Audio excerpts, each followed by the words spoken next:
Hey guys, tonight we follow a summer night that should have just faded quietly into memory, warm pavement under your sandals. Moths jittering against streetlights. The kind of evening where nothing feels dangerous until it already is. It's June 1987, and you're walking beside Elena. Her laughter still lingers from dinner with Lucas, that sweet-talking boyfriend with the perfect teeth and a motorcycle he treats better than his taxes. You're not third-wheeling. Exactly. You're just floating behind her like a ghost, unseen, because tonight, the camera isn't on you, it's on her. You trail them through the sodium yellow glow of suburban sidewalks, the way her hand barely brushes his as they talk about work, the future, the vacation they might take if he ever gets around to asking for time off. You already know she won't live to see that trip, but tonight, neither of them do. So, before you get comfortable, take a moment to like the video and subscribe, but only if you genuinely enjoy what I do here. Drop your location and what time you're listening down in the comments, especially if it's after midnight and your hallway light just flickered. Now, dim the lights, maybe turn on a fan for that soft background hum, and let's ease into tonight's journey together. You watch Elena unlock her apartment door. She turns, kisses Lucas once, not too long, not too brief. He doesn't follow her inside. Instead, he watches her go, then walks back to his bike, leather creaking, helmet in hand, and drives off. That's the last time anyone sees her alive. Inside,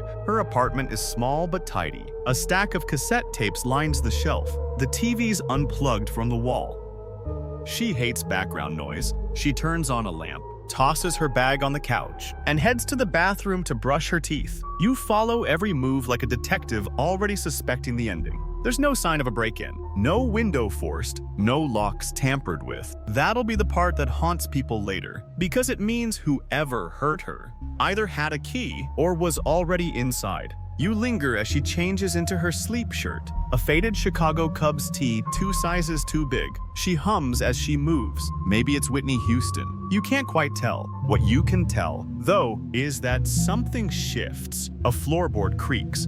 Not the way it does under her feet, a slower sound, calculated. She freezes. You almost want to shout at her, like watching a horror movie unfold too slowly. But she does what anyone would do. She says, "Hello?" Her voice is gentle, curious. You don't see the man's face, not yet. Just the blur of motion behind her, the sudden, sharp sound of glass hitting tile. The lamp goes dark.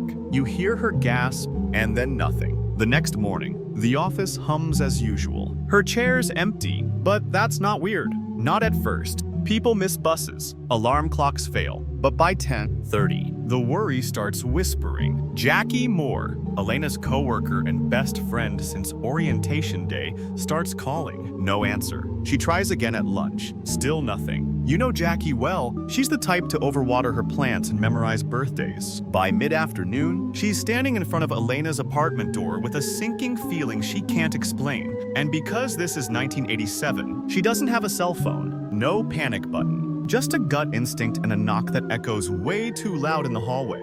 The door's not locked. That's what makes her pause. Jackie pushes it open just a few inches and says Elena's name. Then again, nothing. She steps inside. Everything looks normal. Sort of. One of the picture frames is lying face down. The TV's still unplugged. The curtains haven't been drawn. But there's a smell metallic, sour, old. She turns the corner into the bedroom. You don't follow her in. Somehow, you already know what she's found. By the time the police arrive, the sun's low, throwing long shadows through the blinds. Jackie's outside, sobbing into her sleeves. The paramedics whisper, exchange looks, but they don't move fast. There's no reason to rush now. Elena's body is found near her bed. The blunt trauma to her head is severe, but it's the marks around her neck that tell the real story. She was strangled, up close, personal. It took time. Historians still argue whether the late 1980s was a turning point in forensic methods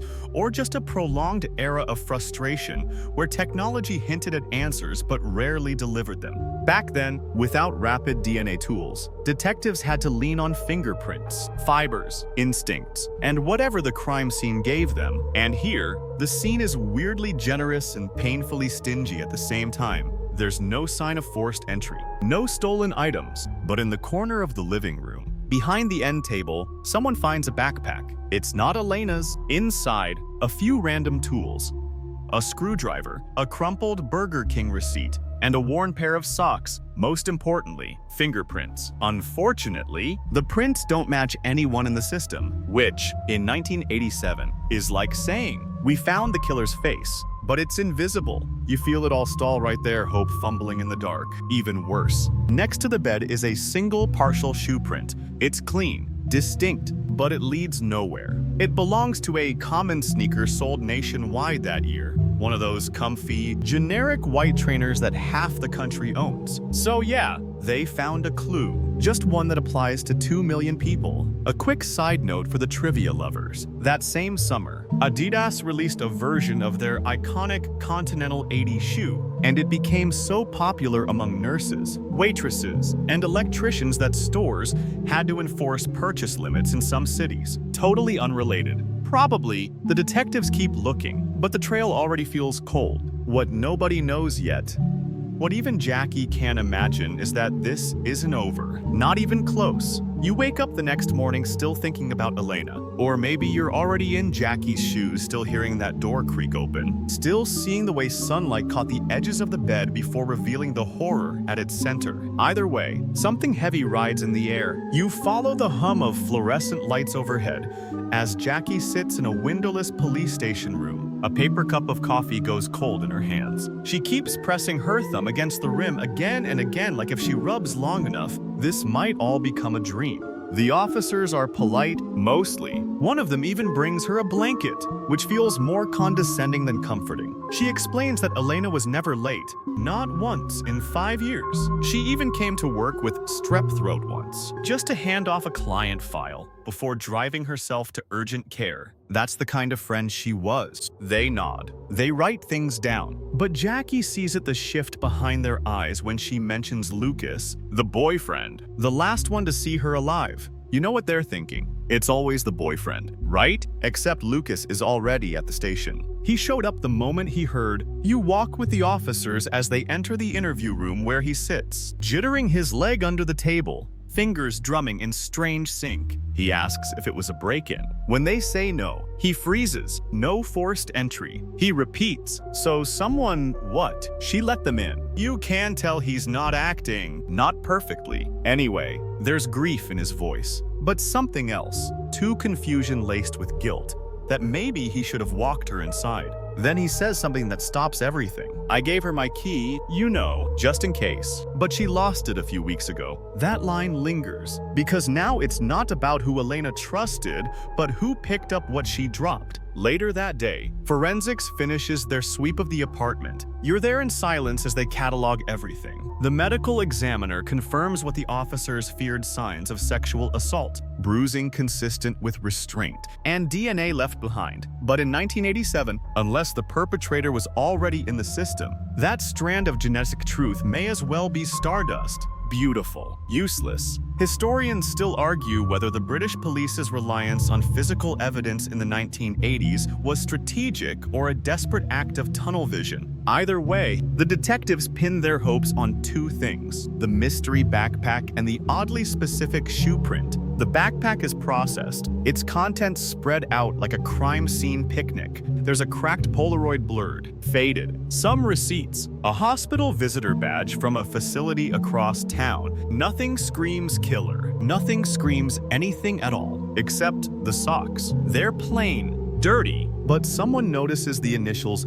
DM, scrawled in faded Sharpie on one of them. Cue your first chill. Meanwhile, Jackie can't stop obsessing. She's doing her own investigation now, not because she wants to play hero, but because she can't sleep knowing whoever did this might still be out there, might be watching her. She asks for copies of Elena's work calendar. She visits her landlord to ask about maintenance crews. And finally, she makes one small but strange discovery. The light bulb in Elena's hallway had been changed 3 days before the murder. Seems irrelevant, until you realize Elena never put in a request. One fringe theory among true crime scholars is that serial predators often pose as service workers, plumbers, handymen, delivery drivers because uniforms lowered defenses. It's the ancient psychology of the safe stranger. Turns out, criminals figured out the loophole before law enforcement did. Jackie jots that down. The first real lead comes in quietly. A woman named Valerie, who lives 2 floors above Elena, comes forward. She says she remembers something strange the night Elena died. A man standing outside the stairwell, pretending to smoke. She only noticed him because he never lit the cigarette. You retrace her memory with her, down to the sound of the match that never struck, down to the way the man didn't seem to be waiting. He seemed to be listening. This kind of detail usually gets lost, but Jackie is now keeping a spiral notebook, one that gets thicker every day. You'll get a better look at it soon. Meanwhile, the detectives run the fingerprints from the backpack. No match? They run the shoe print. It's a match to 84 zeros and identical pairs sold across the UK that year. You probably wore a pair to PE class. So did your math teacher, so did the killer. With the crime scene offering no further leads, things stall until 3 weeks later, when another woman is found murdered. This time, you're standing inside a different apartment, cleaner, more modern. Light green walls and stacks of fast food bags. It belongs to Carolyn. She managed a burger joint on the south side and was last seen locking up after her late shift. Friends say she was tired, but happy. She'd just gotten promoted. And now, she's dead. Same M.O. Strangled, assaulted, blunt force trauma. No sign of forced entry. But this time, there's no backpack, no picture, just a faint shoe print. Same brand, same size. And this time, something else is missing. Her calendar. The pages from June are torn out, as if someone didn't want anyone to know who she was planning to meet, or who she already had. The police finally connect the dots. Same method, same eerily careful scenes, and both victims knew how to keep their spaces locked, which means whoever did this knew how to get inside without breaking anything. Or maybe they never left after getting in. You start wondering what's worse, a stranger following you into your apartment, or one already waiting there when you arrive. You don't like this one. You can already feel it as soon as the door closes behind you. This apartment.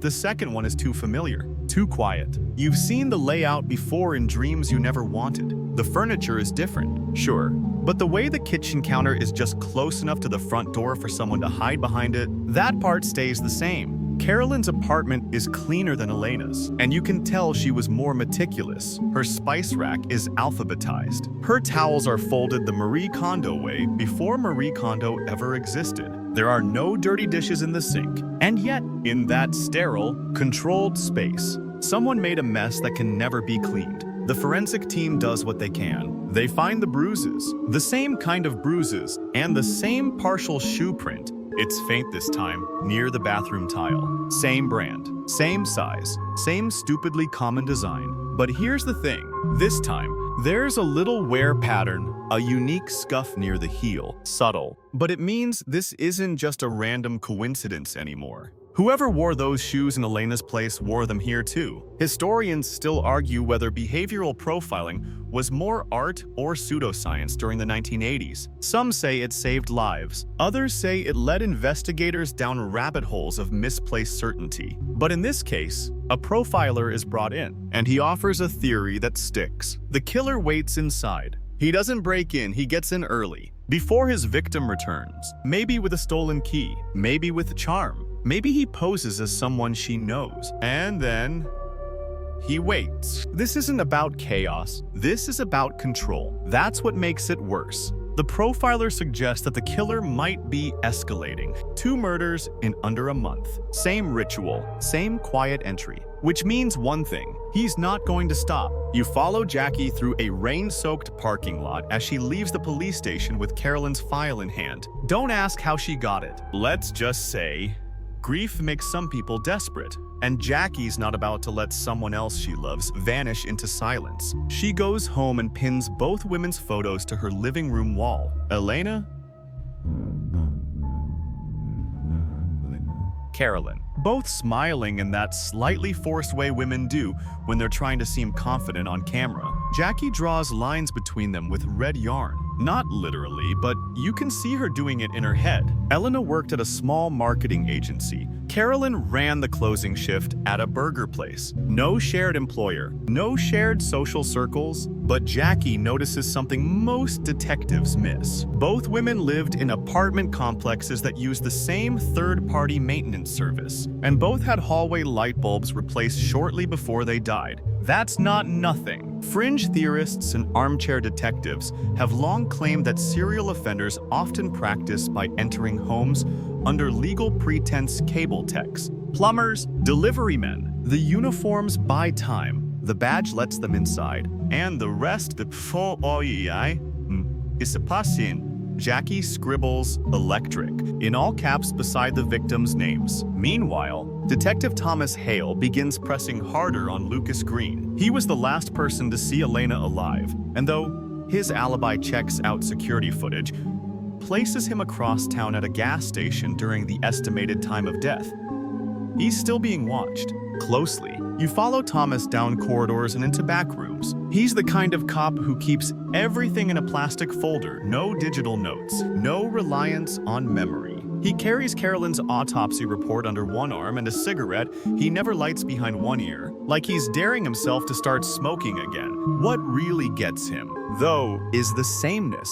Both victims died the same way, and yet both were women who kept their doors locked. So how did he get in? Unless, of course, he never left. The theory becomes a mantra. Never left, never left, never left. Thomas starts running checks on local utility workers, especially electricians and custodians. It's a long list. Most of them are cleared. Most, but not all. One name pops up more than once. David Moore, a contractor, worked odd jobs around both buildings. And when Thomas digs deeper, he finds something small but impossible to ignore. Moore once worked maintenance at a hospital across town, the same hospital where the visitor badge from the backpack was issued. You probably think, that's it, that's the break. Not quite. Because David Moore, he's clean, on paper, at least, no arrests, no outstanding warrants. Just a few petty complaints from tenants about weird vibes or entering without notice. Nothing you can prosecute.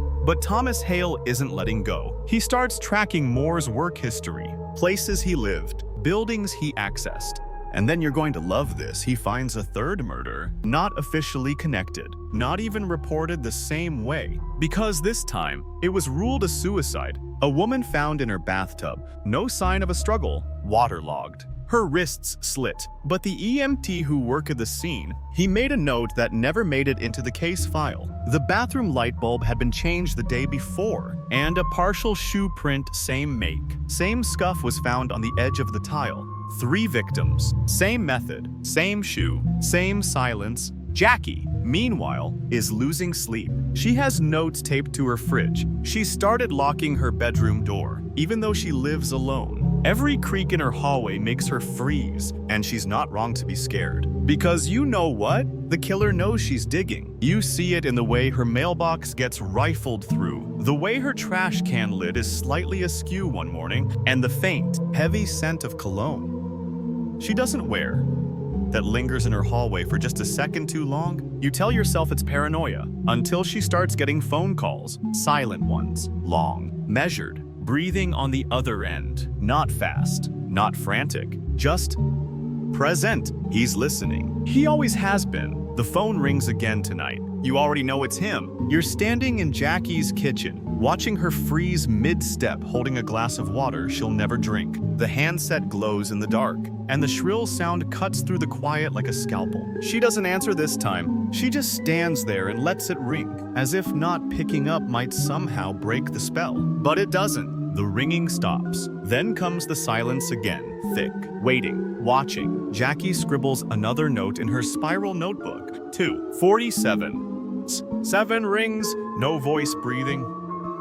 Paused at 5th. You'd think she's documenting a ghost. In some ways, she is, because what do you call a man who moves through homes like vapor, who leaves just enough behind to taunt you, but not enough to catch him? Detective Hale is starting to feel it too. He's got string maps on his wall now, real ones. You trail your fingers across his corkboard and see the names. Elena Alvarez, June 1987. Carolyn Riggs, July 1987. Paula Kent ruled suicide, March 1986. They all lived alone. They all had maintenance records within weeks of their deaths. They all had one name in common buried in the paper trails: David Moore. Moore's not easy to find. He left his last known job a year ago. No forwarding address. But Thomas pulls a list of all electrical contractors licensed in the greater Manchester area. Moore isn't on it, but DM Services is registered under a fake name.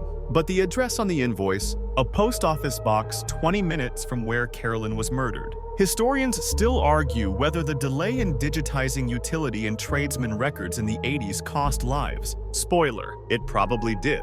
But Thomas doesn't stop. He follows up on the Burger King receipt found in the backpack from Elena's apartment. The date lines up with a shift Carolyn worked the week before her death. You're starting to feel the threads tighten. He goes to that location, asks for manager records. That's when he learns David Moore used to date someone who worked there, a fry cook named Sonia. Quit the job years ago, moved out of town. Thomas finds her. She's living 2 cities away now, working nights at a laundromat. She doesn't want to talk at first, but after some coaxing and the name Carolyn, her eyes change. She says David was charming at first, quiet, smart with his hands. He fixed her radiator with a butter knife once and made her laugh until she cried. But then things got weird. He'd show up without calling, knew when she'd be home, even when she didn't tell him. Sometimes she'd find things in her apartment slightly move, like a drawer she hadn't opened, or her hairbrush wet when she hadn't used it. Once, she found her alarm clock unplugged in the middle of the night. He always had keys, she says, but she never gave him any. That's when Thomas knows, not suspects knows, David Moore is the killer. He just has to prove it. Meanwhile, Jackie starts mapping phone calls. She's kept a log.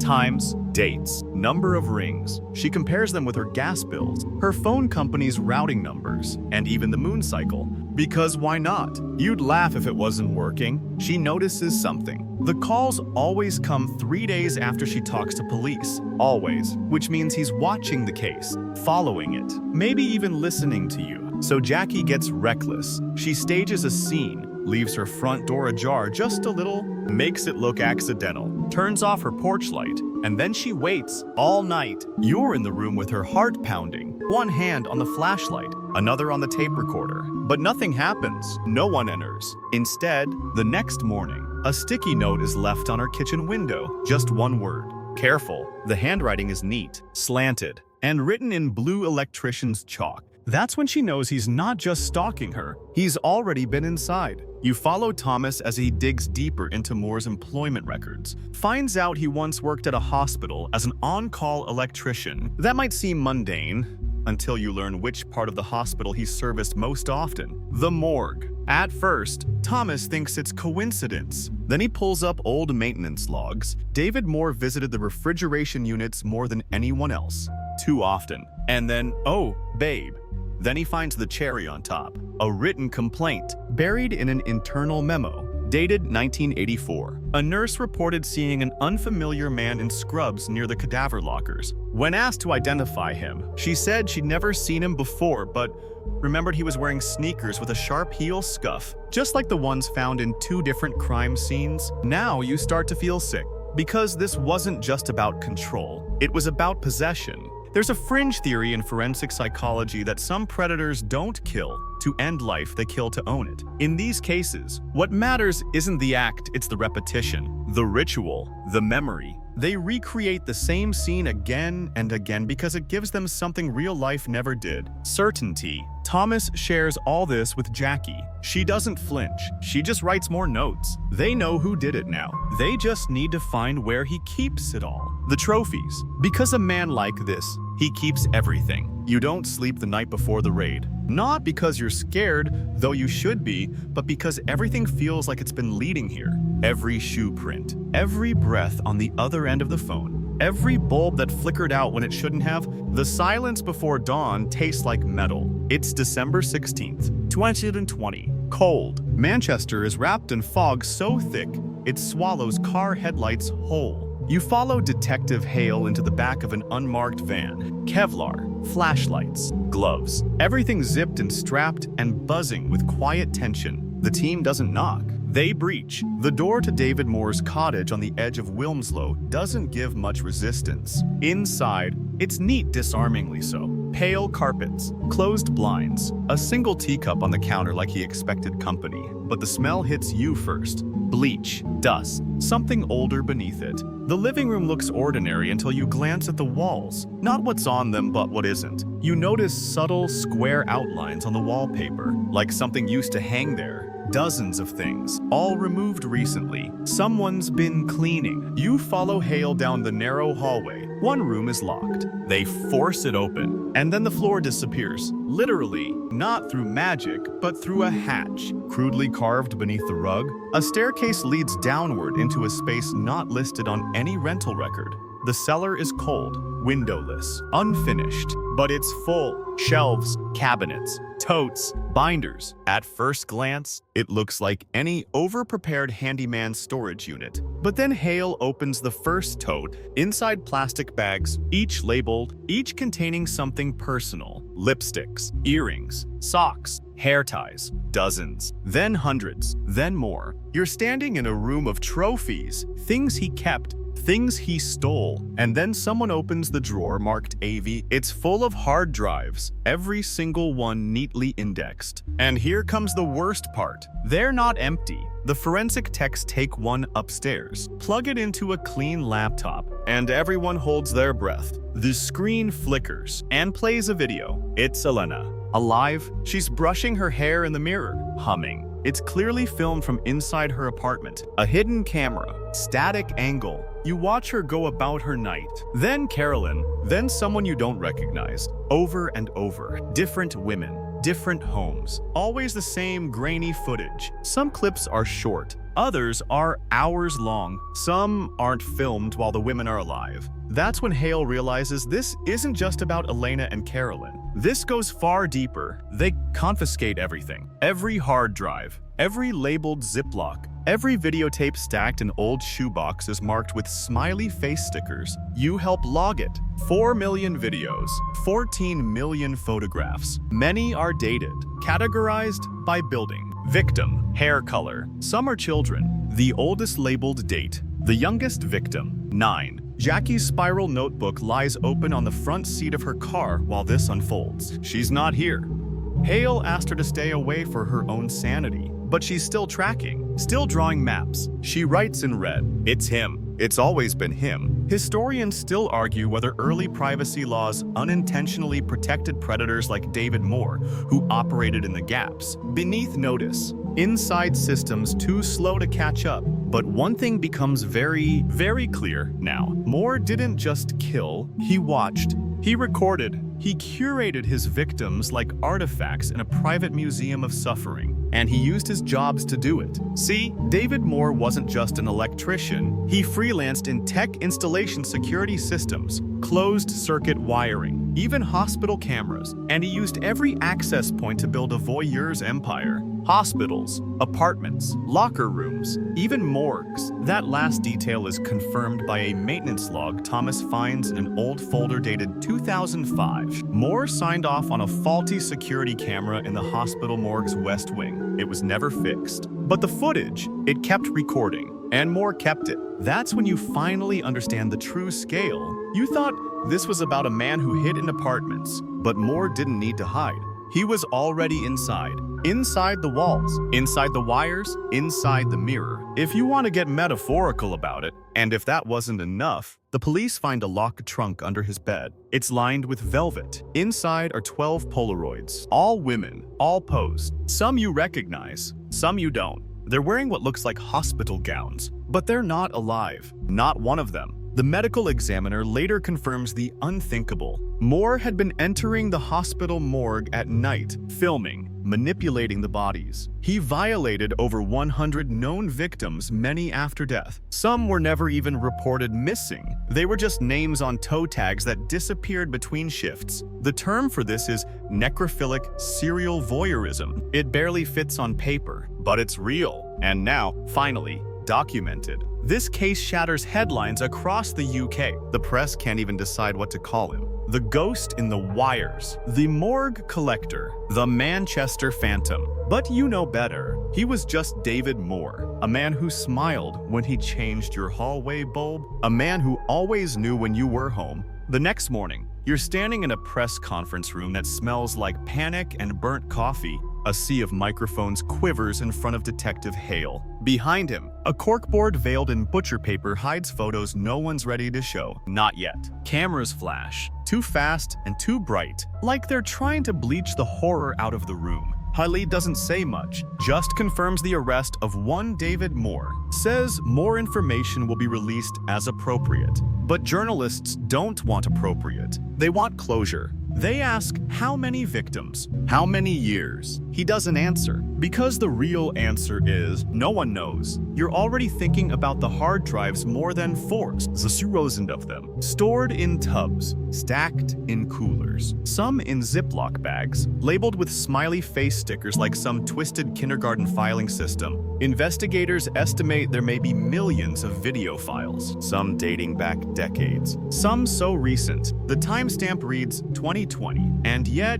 very few names. That's the real problem. Most of these women were never reported, or never connected, or worst of all, never noticed. They're just blurry footage in a serial killer's archive, silent, pixelated, unnamed. Historians still argue whether our obsession with closure in criminal cases creates a false comfort that a name, a face, and a sentence somehow restores justice. But this case laughs at closure, because how do you close a wound that spans 40 years? The forensic team sets up an entire task force just to process the footage. They recruit digital archivists, behavioral profilers, and retired morgue staff to help identify victims based on nothing more than background's curtain patterns, carpet textures, the model of a hairdryer visible in the corner of a frame. One fringe theory suggests Moore used his knowledge of hospital scheduling to select not just victims, but post-mortem time windows. He targeted bodies unlikely to be visited, women whose relatives were far, or poor, or simply didn't know they were dead yet. Think about that.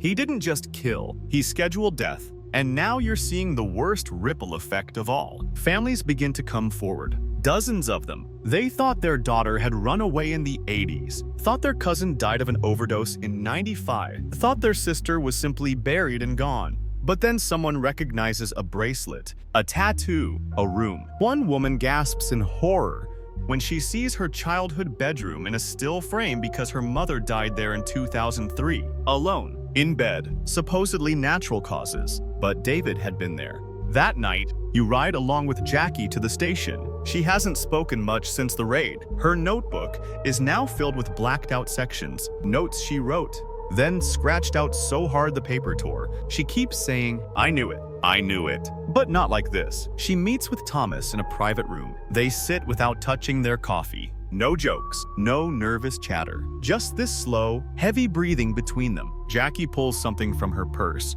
It's a folded piece of paper, a maintenance invoice from 1987, the one she found in Elena's drawer years ago and didn't think twice about. It was signed by Dedan M. She cries, not because she's weak, but because she almost missed it. And then Thomas does something unexpected.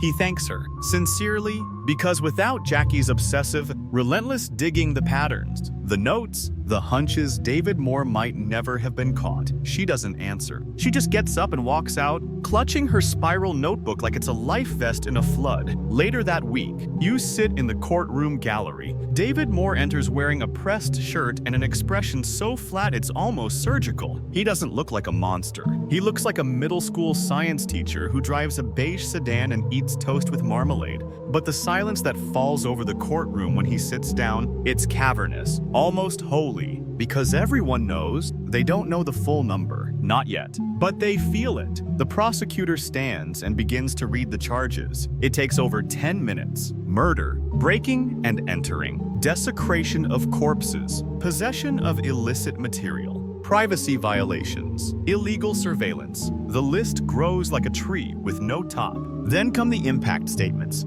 Jackie's first. She stands tall, doesn't read from a page, just speaks. She says Elena was sunshine, that she hummed when she boiled pasta and danced when she vacuumed. that she believed in forgiveness and left voicemails with "I love you" even after small fights. Jackie ends with a whisper. She was my best friend, and you stole her ending. Other families speak too. One woman breaks down describing how her sister loved crossword puzzles and once wrote poems on napkins for strangers. A father trembles as he describes how his daughter's scarf ended up in Moore's trunk. You listen to every word. You feel every pause. You can't unsee any of it. David says nothing, not once. Not even when asked if he had anything to say to the victims' families. He just blinks, as if none of this is real. And then comes a moment you'll remember forever. The judge leans forward, eyes dark, says, "Mr. Moore, this court does not sentence you as a man. It sentences you as a system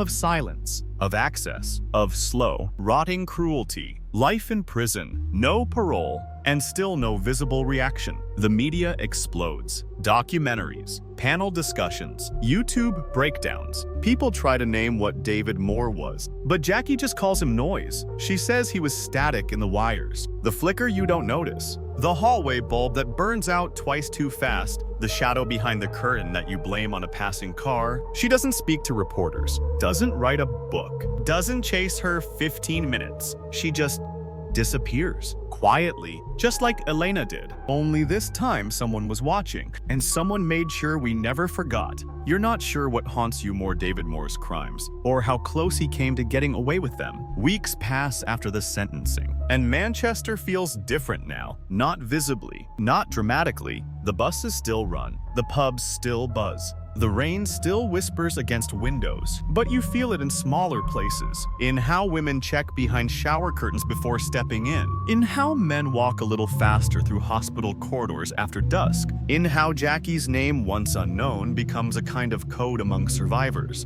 a password for anyone who refuses to stay silent. Detective Hale, meanwhile, doesn't rest. He's still digging. Because here's the part no one put in the press release. Moore's collection includes footage not just of his victims, but of others. People who might still be alive. People filmed in secret, unaware. At cafes, in dressing rooms, in their own homes. And many of the women in those files aren't dead. Not yet. Which means there might be more survivors. Or worse, more targets. You sit with Hale in the cold glow of a basement evidence room, where boxes are stacked taller than you. He opens one labeled "Remaining Unmatched." Inside are stills, faces, frozen moments caught in grainy footage. The backgrounds change: hospital beds, apartment windows, even what looks like an old church storage room, but the vibe doesn't. He flips to one particular photo. It's a woman in her 20s, smiling, brushing her hair. The timestamp says 1982. There's no murder associated with her, no body, no missing person report. Just this frame, just this smile, and then nothing. She becomes the symbol. They start calling her Jane 82. You help them track furniture catalogs from that year. Look for wallpaper patterns. Study electric outlet shapes to figure out where it could have been filmed. One image becomes a whole task force. You begin to realize something unsettling. For every case solved, there are 5 more without names. Maybe because families didn't file reports. Maybe because no one ever noticed they were gone. Or maybe because Moore was smart enough to choose people who were already invisible. Historians still argue whether cases like Moore's reveal a flaw in society's design, how we treat isolation, how easily we excuse weird but harmless, how often predators wear the masks of service, and the masks fit. Meanwhile, inside a secure facility, Moore sits alone. He doesn't talk. He doesn't read. He doesn't even react to his own trial being televised. A prison nurse writes that he spends his days staring at the wall. They say he hasn't spoken since sentencing day. But here's the thing. The staff begins to report something strange every night at exactly 2:40. No. Same time Jackie got those silent calls, they hear the faintest noise from Moore's cell. Not words, just breathing. Slow, measured, like he's listening for something. One fringe belief dismissed by most professionals is that serial predators don't always crave interaction. Some just crave presence. They want to be there. That's the thrill. That's the control. Moore's not trying to escape his cell. He's trying to haunt it. Back at the evidence room, Jackie finally returns. She doesn't say hello, she just walks in. Hands Hale a flash drive. and says, "I think you missed something." Turns out she had copied some of Moore's video files before they were locked down. A few short clips. She couldn't stop watching them, not out of morbid curiosity, but obsession. Because she was looking for herself, and she found something, not of her directly, but of Elena weeks before her death. Moore had been filming her long before the night he killed her. One clip shows her unlocking her front door from the inside, which means the camera was planted before he ever made physical contact. Which means Moore didn't just wait inside, he came back again and again. He watched her eat, sleep, dance to music in her socks, all while planning the exact night to end her life. The realization crushes Jackie, because it wasn't random. It was rehearsal. It was theater. And Elena was cast as the final act long before she knew she was even in a play. So Jackie makes a decision. She publishes a blog. She calls it The Quiet Collector, not to name Moore, but to name the women. Each post tells a victim's story, what she liked, who she loved, what color her toothbrush was. No gory details, no dates, just their lives, preserved in gentle fragments. Within a month, the blog goes viral. Comments flood in. "I think this was my sister. That wallpaper was in my flat. I knew that woman. I never knew what happened." Suddenly, the list of victims starts gaining names. They aren't just file numbers anymore.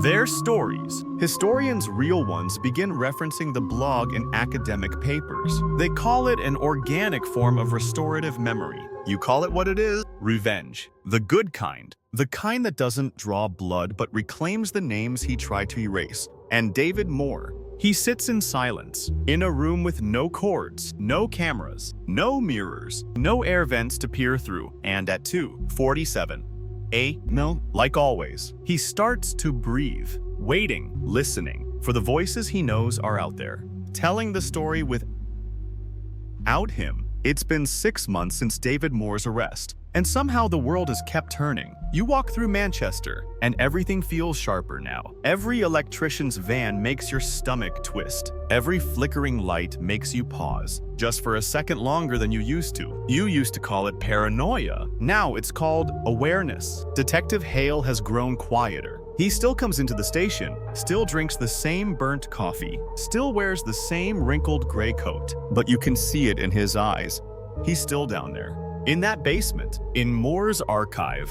You're not sure he'll ever climb all the way out, because the footage hasn't stopped revealing things. If anything, it's growing. Forensic techs crack open more encrypted drives. Some of them are cleverly disguised files named like tax returns or grocery spreadsheets. But inside, they find more women, more rooms, more years. And one day, they find something else. More talking. It's the only known video of him speaking in private. He's seated on the floor, facing the camera, dressed in scrubs. His hands are folded, his eyes distant. And then, in a voice just above a whisper, he says, "They leave everything unlocked if you just look long enough." That's it. A single line, but one that sits with you like a worm in your ear. Because it's not just about doors, it's about people. Their habits, their calendars, their silences. Jackie writes that quote at the top of her newest blog post. She titles it, "The Unlocked Hour." She tells her readers to check their habits, not to be afraid, but to be deliberate. She says predators feed on predictability. You follow her advice. You unplug that extra camera you forgot was on. You throw away the old calendar with your dog walking route scribbled out in ink. You start noticing things. And then something strange happens. A woman named Adrienne comes forward. She's 47 now, works in a small shop on the outskirts of Liverpool. She says she doesn't remember ever meeting Moore, but she remembers a night in 1991, after her mother's funeral, when she came home to find her hallway light bulb already changed, even though she hadn't called anyone. She assumed it was a neighbor being kind. She thinks differently now, especially after she opens an old shoebox and finds a receipt from DM. Services tucked between sympathy cards. She never connected it until now. That's when police start combing old tenant records from apartments Moore once serviced. And the numbers balloon again. It's no longer 40 victims, or 100. It may be 200. Some survived. Some moved away. Some, perhaps, never even realized how close they came. And that's the worst part. Historians still argue whether it's better to know or not know, whether dragging trauma into the light gives power back to the victim, or gives the predator legacy. But this case makes one thing clear: ignorance never protected anyone. And Jackie, she's not stopping. She's started giving talks now, quiet ones. No fanfare, no stages. She visits women's shelters, college campuses, teaches people how to notice patterns, how to see what they've been trained to dismiss. She calls it survival literacy. You attend one. She opens with a photo of Elena not in death, but alive, laughing in the park, holding a soda can like a microphone. The audience doesn't cry. They smile. Some laugh, and that's the point. To remember life, not just the silence that followed it. After the talk, Jackie leaves through the back. You follow her out, just far enough to see that she still checks behind her before getting into her car. She still locks her doors twice. And you know what? That's not weakness. That's memory doing its job. One quirky footnote from this era. The UK begins a quiet overhaul of its building maintenance certification system. Nothing flashy, no speeches, but regulations tighten. Unlicensed vendors disappear, and background checks go deeper. They call it the More Clause. You think that would make you feel better, but it doesn't. Not really. Because safety isn't a button you press, it's a story you keep telling. And that story now lives in podcasts, in books, in slow, thoughtful YouTube videos like the one you're listening to now. In one post, Jackie writes, "This wasn't a man who lived in the shadows. He was the shadow, the thing just behind your shoulder when you felt watched. The reason your mirror gave you goosebumps, you don't know what scares you more, that he's finally gone, or that he never really needed to be there in the first place. You start keeping your own logbook, not out of fear, but as a ritual. The lights you turned off, the doors you locked, the instincts you finally decided to trust. And every time you write something down, you remember Elena, not her murder, but her voice, her dancing, the way she said, 'Be right back,' like it was a promise the world had to keep. And you remember Jackie, still standing, still writing, still watching for the next shadow, long before it calls itself a man. It's been a year since David Moore was caught. You're sitting in a modest library tucked behind a cathedral in York, where Jackie's latest event is taking place. It's not a TED Talk. No big screens, no polished banners. Just 30 metal chairs, a tray of biscuits, and a softly humming kettle in the back. The room fills slowly. You're the youngest here, maybe, or maybe just the quietest. The others sit in stillness, eyes forward, not knowing if they're survivors or just close calls. Jackie steps up, wearing all black not for drama, but because she says it helps her focus. She doesn't say Moore's name once. Instead, she introduces a woman named Leanne. Leanne's sister disappeared in 1994, never reported. Their family believed she'd left town after a fight with their father. But last month, she saw a blog post photo of a necklace she thought was gone forever. It was found in Moore's cellar, tucked in a velvet pouch, labeled C25. Leanne tells the group that her sister wasn't just a number. She loved lemon sherbets, hated pigeons, and used to write poems on the back of takeout menus. She doesn't cry. She doesn't need to. Everyone in the room feels her grief like fog. You wonder, as you listen, how many lives Moore collected by counting on the silence between people on unresolved fights, assumptions, shame. He didn't just stalk victims, he stalked isolation, and he was good at it. Detective Hale, meanwhile, is testifying again, not in court, but in Parliament. He's pushing for something called the Forensic Futures Act, a motion to fund rapid response teams for digital evidence in serial crimes, especially ones involving slow data predators. You remember a line he said once during the trial? Monsters don't just take lives, they take years off timelines. And you get it now, because even now, people are still unlocking drawers, finding receipts, opening envelopes sealed since the 80s and learning they were touched by a ghost. Back in Manchester, a new development unravels the quiet even further. A retired nurse, Evelyn, is cleaning out her attic when she finds a manila folder labeled Temp Lockers, 1991. Inside, tucked behind old staff memos, is a faded incident report she never filed. It details how she once caught a man leaving the morgue after hours. She remembers him because he wasn't surprised to be seen. He just nodded and said he was finishing repairs. She never questioned it. Why would she? She writes Jackie a letter. Says she kept the memo because something about it felt off. Even then, Jackie shares it on her blog with Evelyn's permission. The post goes viral because Evelyn's report isn't just another receipt. It confirms Moore had keys to the hospital long after his official contract ended. Someone renewed them, quietly, and suddenly, the conversation shifts again from monster to machine. Historians still argue whether institutions that overlook red flags should be held as accountable as the monsters they enable. Some say yes, others say systems aren't people. But what is a system if not a crowd of people looking the other way at the same time? One fringe scholar writes an op-ed titled "Murder by Access: How Infrastructure Can Kill." The headline gets mocked online, but the argument isn't wrong. Jackie's next post is shorter than usual, just a scanned page from Elena's planner. The final entry: remember to call Jackie back movie night. Nothing else. No arrows, no footnotes, just one unfinished intention. And yet it speaks louder than any autopsy report. You walk around your flat that night and start noticing small things. How the hinges squeak only when the door closes. How the fan hums in a way that covers creaks. How your neighbor's footsteps sound different when they're not expecting to be heard. You're not afraid, but you're awake. That's different. You reread the list Jackie started months ago. Names that used to be file numbers: Elena Alvarez, Carolyn Riggs, Paula Kent, Sonia Mendez, Leanne's sister, Penny.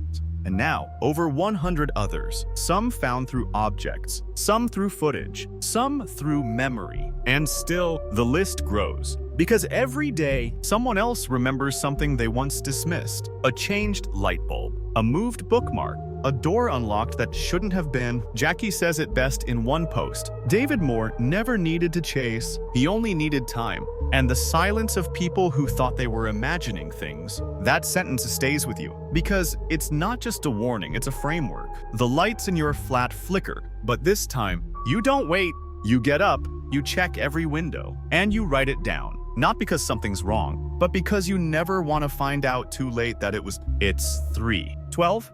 Me. When you finally admit it, you don't feel safe in the dark anymore. Not scared, just watched. Like the walls remember something you don't. You sit at your kitchen table in the soft blue light of your fridge door, rereading an old post from Jackie's blog. The one titled, "How to Tell If the Silence Has a Name." It's not poetry, it's procedure. A checklist, almost. Have you found an item you don't remember owning? Has a light been changed without request? Have you dismissed the sound of breathing as the house settling? And the last one, have you told yourself you're overreacting more than once? You close the tab. You sit very still. Then you start checking things. You feel a little ridiculous, but you check anyway. The closets, the basement latch, the front lock. You even lift the bathtub curtain just in case. And you laugh to yourself. Quiet, nervous, because you know he's gone. David Moore is locked up. There are no appeals. There is no escape. But you also know he wasn't the only one. Historians still argue whether serial killers like Moore are anomalies or the natural byproduct of unchecked access, weak safeguards, and cultural apathy. Some scholars believe he thrived not because he was brilliant, but because he wasn't. He was forgettable, unremarkable, a man no one watched closely enough. And now, as police comb through storage units, they find something else, a second name. Not a copycat,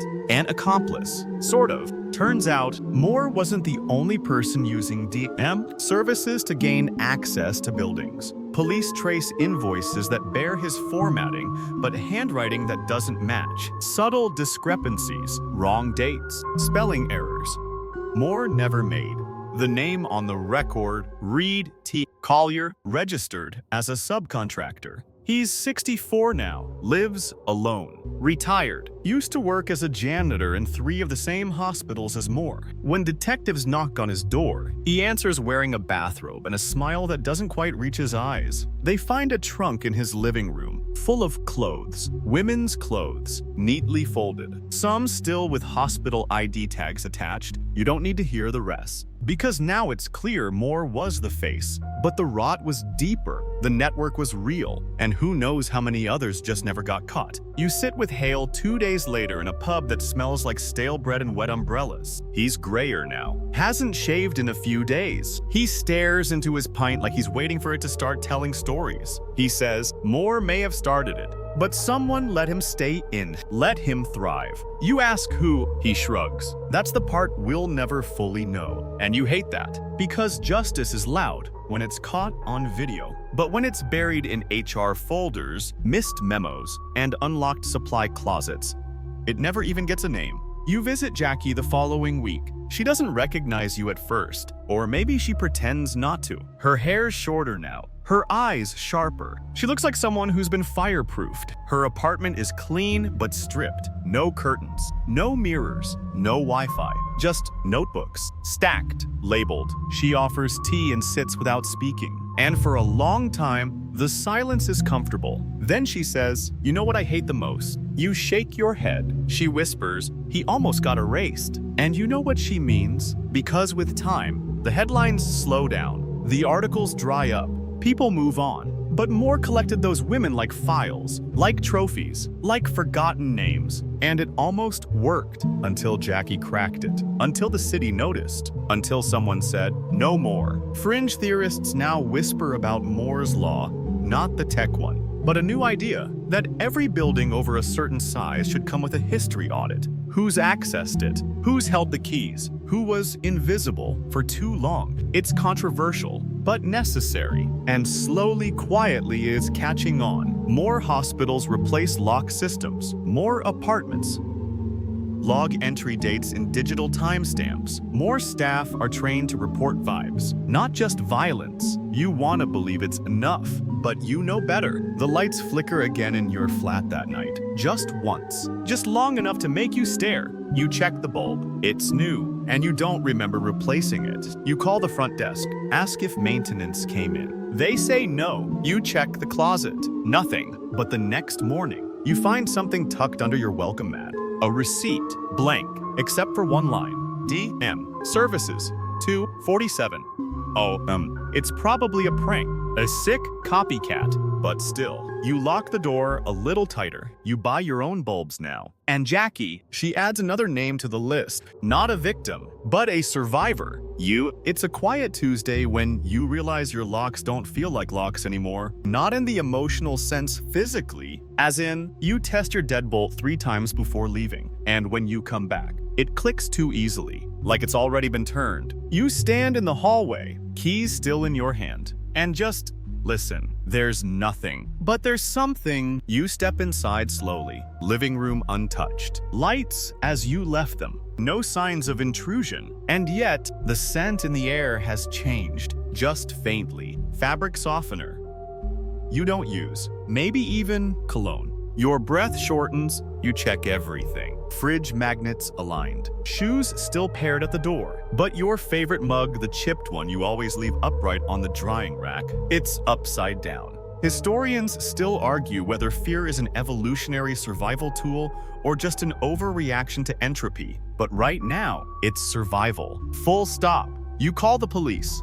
You don't even care if they think you're overreacting. They take a report, look around, leave a card, promise to follow up. They won't. You know that now. So you call Jackie. She answers on the second ring. Her voice doesn't ask what's wrong. It assumes. You explain the mug, the lock, the smell. Her reply is simple. He had copycats before he was caught. Some were never brave enough to act. Some are now. That's when she sends you something. An email attachment. 1 page. Scanned. It's from the original 1987 police file. A statement by a neighbor who claimed to see a man outside Elena's door the night before her death. He wasn't breaking in. He was just listening. And here's the detail that never made it into the press. He had a small notepad, and he was writing something down. The neighbor thought he was a surveyor, but the woman remembered what was written on the cover of the pad. DM 1985 present. It was already a project, already a timeline. And you realize something then. This was never a compulsion. It was a design. Moore didn't kill in a frenzy. He killed like he was keeping records. And the worst part, he may have passed on the method. Jackie believes there are files that never made it to Moore's basement. Victims who were part of a separate archive, one kept by someone he met through work, or forums, or whispered suggestion. Because predators are like viruses. They don't just reproduce, they mutate. Thomas Hale thinks so too. He's retired now, but He still shows up at cold case units with pastries and files he's just curious about. He says he doesn't trust the system to finish what it started. And honestly, neither do you. A strange letter arrives 2 weeks later, no return address. Inside is a Polaroid. It shows a mirror. Just a mirror, but in the lower left corner, someone has scribbled a time, 2:47. That time again. You look at the frame. Look at the edge of the image. You see a sliver of a shoe, a worn heel, same scuff, but you know it's not more because he's locked away. So who took this? Why send it to you? You take the photo to the police. They ask if you're a journalist. You say no. They ask if you've made enemies. You say, not the kind with shoes like that. They keep the photo, but not the fear. You keep that for yourself. One fringe belief in criminal psych suggests that people like more inspire others. Not because they're powerful, but because they were unnoticed. They prove that ordinary can be lethal. That anonymity is armor. Jackie starts tagging certain blog posts now. She calls them echo incidents, cases reported by readers, letters sent anonymously, strange photos, shared patterns. She doesn't confirm or deny their legitimacy. She just posts them because the point isn't verification, it's remembrance. To remember the signs, the shapes, the offness, and to stay one step ahead of the next shadow. Meanwhile, you do what you can. New locks, motion lights, but mostly awareness. You change your routines, vary your commute, keep your curtains closed after dusk, and every so often, just often enough you catch it. That sensation, the breath on the back of your neck when you know you're alone, the pause before your name echoes off an empty hallway, the reflection in the window that doesn't quite move like you do. And instead of brushing it off, you write it down, you log the time, you mark the place. Because the only thing that scared more was memory, and you're remembering everything. By now, your world has changed, not in ways most people would notice. You still get groceries, you still answer work emails, you still laugh at dumb sitcoms and leave your laundry in the dryer too long. But underneath, there's a new layer, a current, always humming, awareness. You've started double-checking the backs of picture frames, swapping out power strips, scanning rooms like you're building a blueprint in your mind. Where would you hide a camera? How would you get in? And then one day, you stop cold because you realize that's what he did. That's what they do. They turn your instincts against you until you begin thinking like them. And that's when Jackie calls. You haven't heard from her in a while, not since the Polaroid. She doesn't say hello. She just says, I think someone's using his footage. You sit down. Turns out, one of her followers, an IT student named Amira, dug deeper into the metadata of a video that hadn't yet been officially released by police. It was one of the lesser-known files. Nothing graphic, just a woman folding laundry. But the timestamp didn't match any of Moore's known devices. Different firmware, different software. Someone repackaged it. Jackie verifies the footage was leaked online 2 weeks ago, posted to a dark forum, tagged with a new symbol. M2, you already know what it means. More 2. You wish it was a hoax, but Jackie's not prone to panic. She explains that whoever posted the file also included coordinates, not precise, but suggestive. It led to a hostel in Leeds. And guess what? That hostel had an unsolved death from 6 months ago, ruled natural causes, but now reopened. You visit Jackie in person this time. She's quieter than usual, tired, like she's been walking through fog for days and only just found the edge of it. She shows you a list, names, initials, locations. The echo incidents are clustering. Midlands, Northern Corridor, always near public-facing buildings, libraries, churches, hospitals, places with trust baked in. You ask what she's planning to do. She looks at you, flat-eyed. Make noise. She says, he hid in silence. We're going to flood it. And she does. A week later, the Quiet Collector goes live with a new feature, real-time tracking. It's not polished. It's not pretty, but it works. An interactive map lets users report suspected incidents, light bulbs swapped, items moved, strange notes, unplugged clocks. People submit anonymously. Within 48 hours, there are 600 entries. Within a week, over 3,000. Jackie knows not all of them are legit. Some are paranoia, some are bored trolls, but patterns start to emerge. Clusters in Birmingham, pockets in Dundee. Whispers of a man who wears hospital scrubs in places where no hospitals exist. Detective Hale, technically retired, gets wind of it. Reaches out to Jackie. He calls the map a civilian sonar. You like that, because now the shadows don't creep unnoticed anymore. They ping. Historians still argue whether democratizing crime reporting leads to vigilantism or empowerment. But in this case, it leads to an arrest. A man in Preston found installing a motion-activated light in a hallway where he didn't live. Wearing maintenance gloves, carrying a camera with timestamp overlays pre-programmed into the files. When they search his flat, they find files labeled Inspiration, Moore's footage, downloaded, studied, cataloged. This new man isn't as smart, or maybe not as patient, but he learned from the best. Or, the worst, his name is withheld from the press, but Jackie names him on her blog. Just another silence in shoes. She writes, they want fame. Don't give it. Name the women. Name their joys. Name what was almost taken. You reread it late one night, curled in bed. Door locked, phone charging across the room so it doesn't listen. You think about all the women you never met. Elena brushing her teeth, Carolyn stacking burger buns while listening to Fleetwood Mac, Paula singing to herself while folding socks, each of them once, just alive. And you write their names down. Not for them, for you, because remembering is resistance. Jackie says they're planning a memorial installation, not a statue, a mirror wall. One for every named victim. You walk through the planning site. It's quiet, open. Glass panels shimmer in the daylight. On each one, a short sentence about the woman it honors. You pause in front of Elena's. She believed in calling people back, even when she was tired. You don't cry, you breathe. Because that's what Jackie taught you. Breathing is a ritual now. Breathing means you're still here, still learning, still logging. And if they ever try to come back, you'll see them before they see you. It starts with static, not metaphorical. Static, actual static. A hiss in your speakers that wasn't there the night before. You think it's your Wi-Fi at first, maybe your neighbor's new baby monitor or interference from the building's cheap wiring. But then you notice something stranger. The static only happens at 2:47. Exactly. And only when you're playing back audio files on your laptop.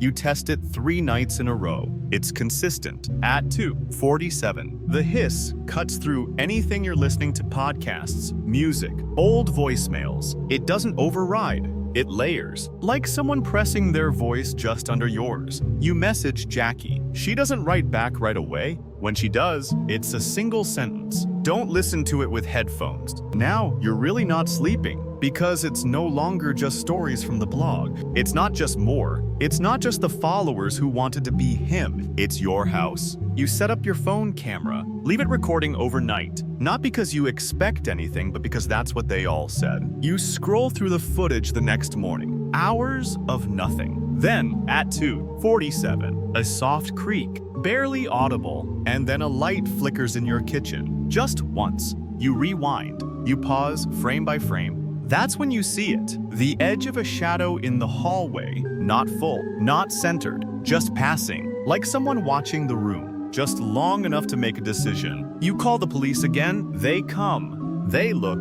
they file, they find nothing. Jackie tells you to pack a bag and leave for a few nights. You listen. You crash at a friend's place, pretend to enjoy the change of scenery, but your mind doesn't stop replaying that one flicker of motion. Jackie invites you to her flat for tea. You bring your bag and something else. The photo that was mailed to you. You never gave it to the police. You just kept it. She lays it on the table between you. You both stare at it. She finally says, "It's not more." You nod. You already knew. She adds, "But it's someone who thinks they're him." Because that's the truth. No one wants to admit when monsters become myths. They don't vanish. They recruit. She walks to her bookshelf and pulls down a folder. Inside are printouts from forums, screenshots of posts, alias usernames. They've been tracking each other, sharing footage, celebrating anniversaries of the murders like holidays. One thread is titled, 2:47ers only. She says it started right after Moore's arrest. A small community, invitation only. Paranoia fueled. They believe Moore was misunderstood. They call him the Watcher. They talk about perfect access and the time of stillness. a twisted interpretation of 247. No, the time so many incidents occurred. You flip through the printouts. Some messages are vague, some are detailed, but one freezes you. It's a screenshot of your blog comment from weeks ago when you posted under a fake name to say, "Thank you for telling Elena's story." They found it. They found you. Jackie closes the folder. She says, "You're part of it now, not by choice, by design." You sit in silence. Then you ask her what comes next. She says, "We hunt them, not with guns, not with pitchforks, with truth." She's already set up a new page, the 247. Registry, a searchable database of activity reports, survivor logs, recovered footage, behavioral red flags, names redacted for safety, but enough for patterns to emerge. And you're helping now, not just as a reader, as a witness. Every detail matters. That mug, that lock, that flicker, that breath, you start adding them. Each one a line in a defense you never thought you'd have to build. Meanwhile, in Leeds, another man is arrested, caught sneaking into a retirement facility's utility tunnel with a GoPro and a ring of keys. On his phone, notes from Moore's early cases. You wonder, how many of them are out there? Jackie says we'll never know all of them, but we'll know enough. You ask why Moore never spoke in court, never wrote a confession, never left a manifesto like so many others do. She smiles, bitter, because he thought the archive was the confession, that he'd said everything in footage. You shiver, because she's probably right. He thought silence would carry his voice forever. But now, we control the volume. And Jackie, she's turning it up. The wind is howling against your windows tonight, and you're wide awake. Not with fear, but with something sharper. Focus. You've started to see patterns where others see coincidence. You've begun noticing which corridors don't echo right, which lights flicker too long before dying. You don't call it paranoia anymore, you call it training. You're not the only one. The 247 registry has grown into something no one expected. A community, a network, a kind of underground warning system that stretches across postcodes, borders, time zones. Each red pin on the map tells a story. My hallway bulb was swapped twice this month. My back door key went missing, then reappeared. I found a shoe print on my bathroom tile at 2:49. No? And now, something bigger. In Birmingham, a woman named Talia uploads a full video. It shows a man mid-40s, hospital scrubs, clipboard entering her building. He never knocks. He walks in, pauses at her door, then looks directly into her Ring camera. He doesn't smile. He just waits. 2 minutes. Then he walks away. She never reported anything stolen. She wasn't attacked. But she knows. He was rehearsing. That video becomes the registry's top post within hours. Thousands share it. Jackie names him the Echo Visitor. She calls these men what they are. Ritualists, not thrill killers, not impulse monsters. They operate like choreographers building a scene, controlling an environment, repeating motions until the moment feels right. The world begins to take notice. Not the loud way, no press conferences, no Netflix specials, but small shifts. Hardware stores report a spike in people asking how to change their own locks. Police departments begin using the registry as a quiet screening tool. A university professor in Nottingham announces a new course, Criminal Ritualism and Surveillance Culture. Historians still argue whether public knowledge of predators helps or hinders the justice system. But you know one thing for sure, ignorance only ever helped David Moore, and now his myth is being unraveled by the people he never thought would fight back. You keep contributing. Your notebook fills with details. 2:47 faint whisper in hallway. Confirmed alone. New scratch on back door handle. No memory of damage. Mug placed differently handle turned left. Not right. You submit them. And each time you do, the pin on the map pulses. You're no longer one person in the dark. You're part of a pattern of light. Meanwhile, Jackie receives an anonymous envelope. No note, no return address, just a USB drive. She doesn't plug it into her laptop. She takes it to a clean room, an offline machine, one with no cameras or microphones. The contents,